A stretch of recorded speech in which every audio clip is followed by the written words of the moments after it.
Russell viper সাপ চলে আসছে মাননীয় স্পিকার। এই সাপ আসার কারণে সরকারে যখন সাপ আসে প্রকৃতিতে বেজি থাকে, এই বেজি করে কি সাপরে নিয়ন্ত্রণ করে, কিন্তু এই সরকারে দেখা যাচ্ছে বিভিন্ন জায়গায় রাসেল ভাইপার আছে কিন্তু বেজি ওই পরিমাণ নাই যে এই সাপরে ধরবে। মাননীয় স্পিকার, আপনি দেখেন এই আমাদের প্রতিষ্ঠানগুলা কত দুর্বল হয়ে গেছে। আমাদের প্রতিষ্ঠান একজন ভদ্রলোককে দুদক ধরতে পারে নাই, একজন ভদ্রলোককে এনবিআর ধরতে পারে নাই, বাংলাদেশ ফাইন্যান্সিয়াল ইন্টেলিজেন্স ইউনিট ধরতে পারে নাই। আর এনবিআর এর মতিউর রহমানকে ধরলে একটা ছাগল ছাড়াই এই লোককে তো আপনি আনতেই পারতেন না। ছাগলের কাণ্ড হওয়ার কারণে আর ফেসবুক ভাইরাল।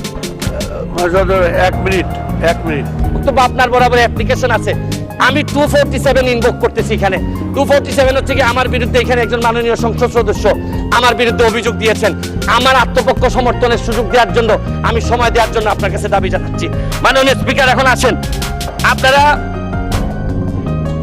বেনজির কাণ্ড, মাননীয় সাবেক আইজিপি উনি এত বড় হয়ে গেলেন, মন্ত্রণালয় জানলো না, মাননীয় স্বাস্থ্যমন্ত্রী জানলেন না।